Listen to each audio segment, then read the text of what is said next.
La danse correspond à notre époque. Un art rapide, à la fois profond et direct, dans lequel l'homme d'aujourd'hui peut se retrouver entièrement, dans lequel le spectateur est à la fois profondément dirigé et pris en main, tout en ayant la plus grande liberté d'interprétation possible. Devant un ballet, chacun se sent un peu comme devant un tableau de peinture abstraite, mais d'une peinture profondément lyrique et humaine, puisqu'au lieu de touches de couleurs, le ballet se fait avec des corps, et que mon corps est exactement le même que ton corps. Alors toi, tu peux me comprendre, et tu peux, à l'aide des signes et des formes que je te montre, non pas chercher mon histoire, mais tu peux construire, toi, ta propre histoire en voyant mon ballet. Le ballet est un art populaire et retrouve sa fonction d'art populaire, d'art profondément lié au peuple dans ce qu'il a de plus beau et de plus essentiel.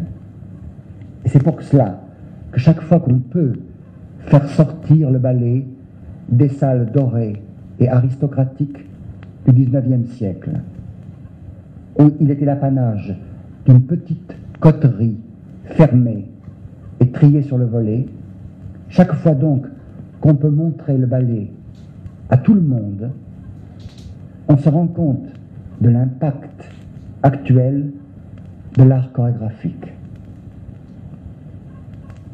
Au XVIe siècle et au XVIIe siècle, le théâtre a parlé. Au XIXe siècle, le théâtre a chanté. C'est l'âge d'or de l'opéra. Je crois que maintenant, le théâtre danse et dansera de plus en plus. Il y a longtemps, il y a très longtemps, j'ai cru entrevoir cette réalité qu'est la danse. Maintenant, plus je travaille, plus je compose, plus je cherche, plus ce but me paraît inaccessible, ou plutôt inexprimable. La danse, c'est réunir des choses qui généralement sont ennemies. C'est réunir la spontanéité avec la logique. C'est réunir le corps avec l'esprit. C'est réunir le cœur et l'intelligence. Il est très difficile d'entrer dans le mécanisme de la création, surtout pour le créateur. Il y a, je crois, deux stades. Le premier stade est celui de l'inspiration. Je dirais même mieux celui de la vision. Il y a un moment, et très souvent, on peut définir ce moment avec une précision rigoureuse et dire ce fut tel jour à telle heure, où on a soudain la vision du ballet. Et cette vision n'est pas une chose problématique, c'est véritablement en une seconde, en un clin d'œil, voir devant soi le ballet dans sa totalité. Ensuite, il faut construire, il faut travailler. Et là est le véritable problème. Il faut essayer de repartir à zéro, puisque lorsque cette vision s'évanouit, il ne vous reste absolument rien, ni un plan, ni une direction, ni une idée. Il ne vous reste rien que la volonté de retrouver ce mirage. Ensuite, il faut mettre pierre sur pierre, dans un travail de patience, pour essayer de ne pas perdre le fil de cette idée première aperçue, et en même temps faire une construction qui soit à chaque moment à nouveau inventée. La chorégraphie est un travail de collaboration. Je ne veux jamais chercher la moindre idée de pas, le moindre mouvement, sans être avec le danseur qui va l'exécuter. La chorégraphie se fait à deux, comme l'amour. Il n'est pas question de chercher des pas sur mon propre corps et d'ensuite les donner tout cuits au corps d'un autre.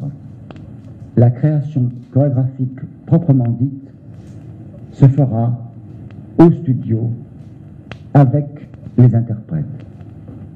Mais le point de départ d'un ballet n'est pas nécessairement la musique. Si je fais un ballet qui s'appelle Baudelaire, le point de départ, ça sera Baudelaire, le poète. Alors, pour le support musical, je cherche dans la vie de celui-ci, dans la psychologie de ce poète, tous les éléments qui pourraient m'aider à évoquer un certain univers musical. Et ensuite, la bande sonore qui va accompagner le ballet sera un peu comme la bande d'un film, un assemblage d'émotions, de mots, de paroles chantées, de musique classique ou moderne, qui vont se grouper comme les cellules que construisent les abeilles dans une ruche autour de la reine. Et dans ce cas, la reine, c'est Baudelaire, c'est le sujet. On peut aussi partir d'un argument écrit, soit qu'on l'ait écrit soi-même, soit que quelqu'un l'ait fait pour vous, et ensuite chercher un compositeur qui composera une musique spécialement pour et autour de ce sujet. La danse est avant tout une relation. Relier, rejoindre, unir. Relation entre le geste et la musique, entre le temps et l'espace. Relation entre toi et moi. Je danse pour toi, je danse avec toi. Nos mains se joignent, nos corps s'étreignent, nous sommes unis. Relation entre le cœur et le corps. Je sens et je traduis ce que je sens avec mon corps. Relation entre l'homme et la nature. Le monde m'entoure. Je danse parce que je fais partie du monde, parce que je veux me sentir profondément uni avec ce monde. La danse est relation, la danse est un lien. C'est pour cela peut-être qu'une des figures les plus courantes dans la danse populaire, qui est la vraie danse, l'origine de la danse, c'est la ronde, c'est la farandole. Les êtres nouent leurs mains dans une chaîne ininterrompue et dansent comme un véritable anneau cosmique. Il y a la petite fille qui entend la musique, sourit, frappe des mains et se met à danser spontanément, sans complexe. Elle danse, elle incarne vraiment la danse. Il y a ensuite la danseuse. Elle travaille. 2 ans, 10 ans, 20 ans. Chaque matin, à la barre, elle fait exactement les mêmes exercices.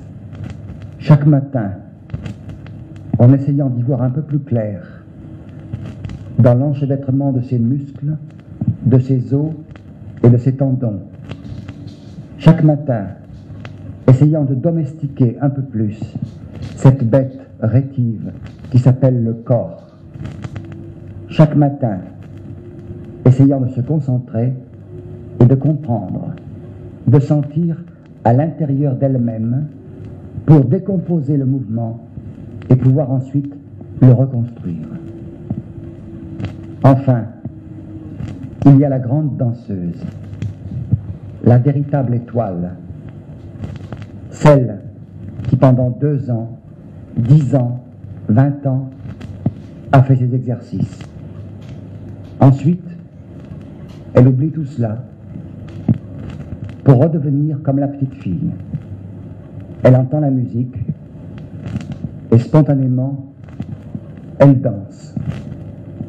Alors peut-être, elle risque d'être la danse. Je crois que dans mon cas, il y a eu une équivoque. Une équivoque parce que tout le long de ma carrière, j'ai en même temps travaillé à 2 formes de spectacles qui pour moi ont été complémentaires, mais qui pourtant partent d'une activité vraiment différente. L'une, c'est le ballet, la danse pure. Et dans cette catégorie, je mettrai évidemment le Sacre du Printemps, tous les ballets sur Webern, l'Oiseau de Feu, la 9e symphonie, le Marteau sans maître, Stimmung et bien d'autres ouvrages où il n'y a que la musique et le corps humain. Ensuite, comme beaucoup de créateurs à notre époque, j'ai été très attiré par ce qu'on appelle le théâtre total. Et pour chercher à relier dans un grand spectacle baroque les diverses composantes du monde du spectacle, j'ai tour à tour mis en scène des opéras, des pièces de théâtre et des spectacles dans lesquels, évidemment, la danse avait une fonction importante, mais qui n'étaient pas vraiment des ballets. Des spectacles qui sont pour notre époque un peu ce que Molière faisait aux grandes fêtes de Versailles. Dans cette catégorie, je mettrai, à la suite des opéras et des pièces de théâtre, des ouvrages comme Baudelaire, comme Nijinsky, et même comme Les Vainqueurs. Je crois que pour moi, la découverte, ça a été la musique concrète, l'univers de Pierre-Henry et Pierre Schaeffer. Le premier ballet, 1955, Symphonie pour un homme seul. Je crois qu'il y a eu là une déchirure, une compréhension soudaine. La musique avant était indispensable, mais sa compréhension était très superficielle.